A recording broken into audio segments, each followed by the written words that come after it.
So I just want to talk a little bit, first of all, about the relationship between the two main parts of mindfulness. The first being sati, or presence, and the second being sampajanya, or continuity of purpose. These two facets intertwine and come together in mindfulness to make a complete process of being present and a momentum of positive qualities. So we're going to start, first of all, with the whole area of being present and coming into experience. I think this is one of the best ways of approaching mindfulness initially, that you actually experience what is going on within yourself as a whole. You have a sense of it. You are alive to it.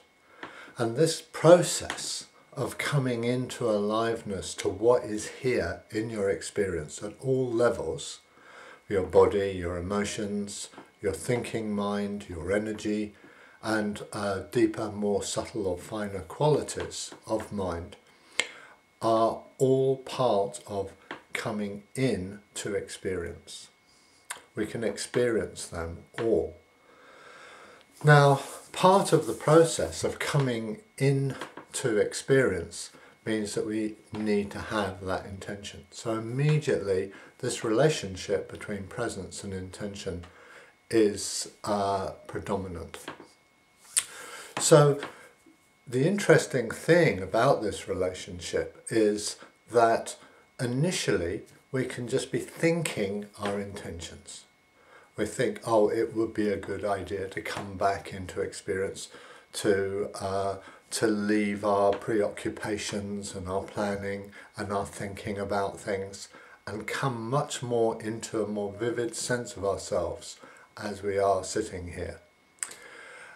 But there is another layer of intentions which is much more natural, where there is much more of a flow of direction to being present without the mind always saying, come here, come into experience. And this is something that is developed over time by actually initially training the mind in terms of conscious decisions, conscious intentions.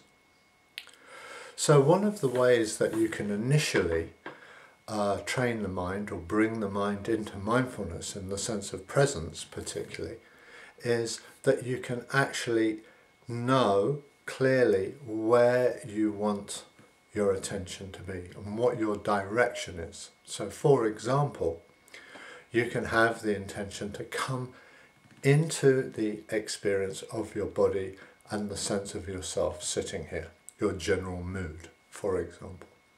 So you say, here. The word here actually is a directive.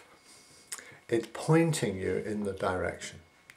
Now you can keep repeating that word periodically and it will help you to remember that your direction is to come here into experience.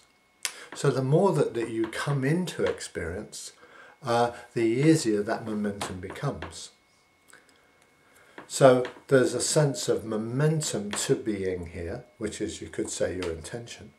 And there's also a sense of the presence. So presence into experience, a momentum to be present, come together.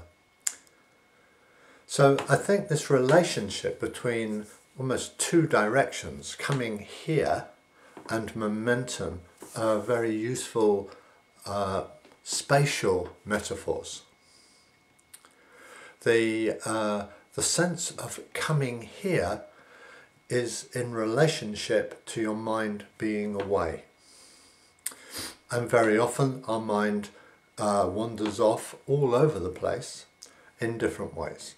We get caught up in different ideas, fantasies maybe, emotional stories. And part of the intentionality is to leave that as a world of its own and come into a richer, more absorbed sense of ourselves.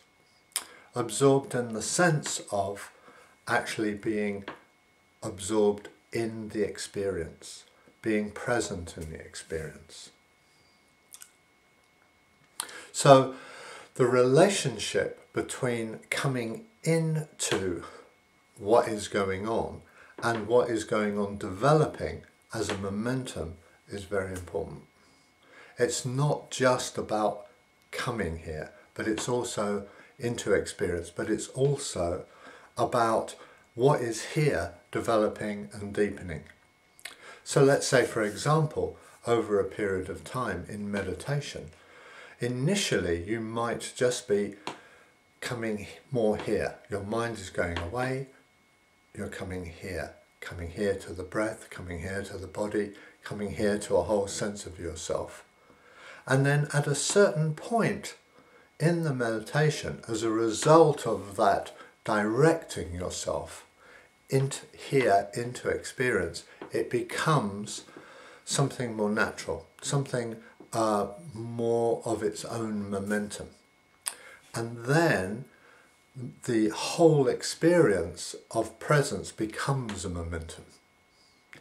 That there is perhaps a sense of tranquility or calmness or energy that is developing and deepening.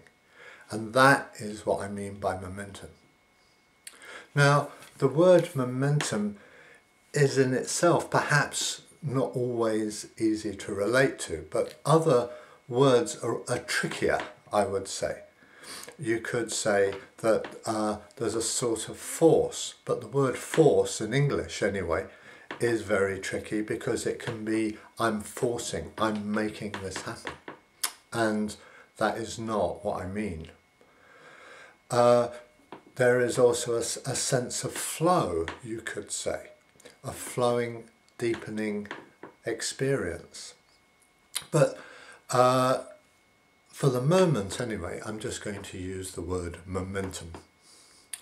And in this sense, momentum means an unfolding, deepening, expanding sense of qualities of presence. So in that way, the direction of coming here into presence and the momentum of the qualities of what are here constitute a sort of very interesting way of approaching mindfulness. And the mindfulness itself is a combination of these directions and experiences.